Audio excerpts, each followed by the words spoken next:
OBD de trouble code description technique circuit de détection de tension du générateur. Qu'est-ce que cela signifie? Il s'agit d'un code de diagnostic générique (DTC) et s'applique à de nombreux véhicules OBD de 1996 plus récents. Cela peut inclure, mais sans s'y limiter, les véhicules de Jeep, Chrysler, Dodge, Ram, Cummins, Land Rover, Mazda, etc. Bien que génériques, les étapes de réparation exactes peuvent varier selon l'année, la marque, le modèle et la configuration du groupe motopropulseur. Le code de panne P063A OBDI est associé au circuit de détection de tension du générateur, lorsque le module de commande du groupe motopropulseur PCM détecte des signaux incorrects dans le circuit de détection de tension du générateur. Le code P063A est défini, en fonction du véhicule et du dysfonctionnement spécifique, le témoin d'avertissement de batterie, le témoin de contrôle du moteur ou les deux seront allumés. Les codes associés à ce circuit sont P063A, P063B, P063C et P063D. Le but du circuit de détection de tension du générateur est de surveiller la tension de l'alternateur et de la batterie pendant le fonctionnement du véhicule. La tension de sortie de l'alternateur doit être à un niveau capable de compenser les tirages de la batterie des composants électriques, y compris le démarreur, l'éclairage et divers autres accessoires. De plus, le régulateur de tension doit ajuster la sortie pour fournir une tension suffisante pour charger la batterie. Le code P063A est défini par le PCM lorsqu'il détecte un dysfonctionnement général dans le circuit de détection du générateur, alternateur, exemple d'alternateur, générateur. Quelle est la gravité de ce DTC? La gravité de ce code peut varier énormément d'un simple voyant de contrôle moteur ou d'un voyant d'avertissement de batterie sur un véhicule qui démarre et fonctionne jusqu'à une automobile qui ne démarre pas du tout. Quels sont certains des symptômes du code? Les symptômes d'un code d'anomalie P063A peuvent inclure témoin d'avertissement de batterie allumé, le moteur ne démarre pas, le moteur tourne plus lentement que la normale, vérifier le voyant du moteur allumé. Quelles sont certaines des causes courantes du code? Les causes de ce code P063A peuvent inclure alternateur défectueux, régulateur de tension défectueux, courroie serpentine desserrée ou endommagée, tendeur de courroie serpentine défectueux, fusible grillé ou liaison fusible, le cas échéant, connecteur corrodé ou endommagé, câble de batterie corrodé ou endommagé, câble défectueux ou endommagé, câblage défectueux, PCM, batterie défectueuse. Quelles sont les étapes de dépannage du P063A?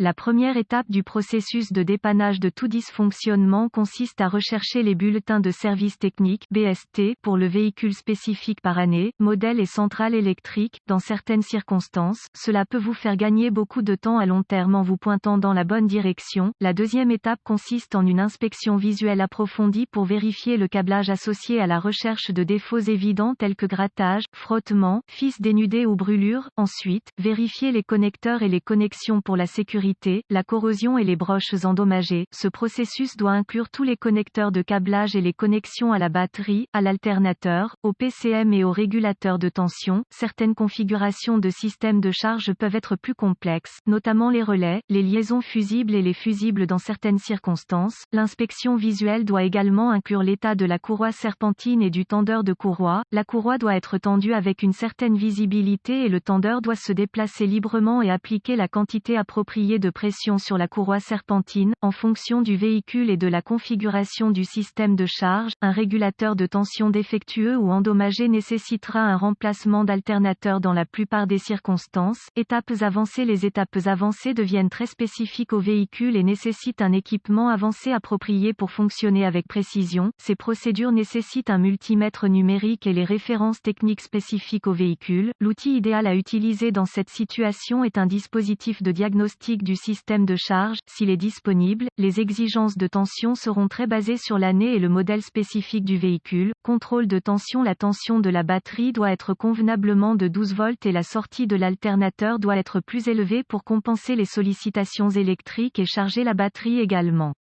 Le manque de tension indique un alternateur, un régulateur de tension défectueux ou un problème de câblage. La sortie de tension de l'alternateur est dans la plage appropriée. Cela indique que la batterie doit être remplacée ou qu'un problème de câblage existe. Si ce processus identifie l'absence de source d'alimentation ou de mise à la terre, des tests de continuité peuvent être requis pour vérifier l'intégrité du câblage, de l'alternateur, du régulateur de tension et d'autres composants. Les tests de continuité doivent toujours être effectués avec l'alimentation coupée coupé du circuit et les lectures normales pour le câblage et les connexions doivent être de 0 ohm de résistance, sauf indication contraire par les données techniques. La résistance ou l'absence de continuité est une indication de câblage défectueux qui est ouvert ou court-circuité et doit être réparé ou remplacé. Quelles sont les réparations courantes pour ce code?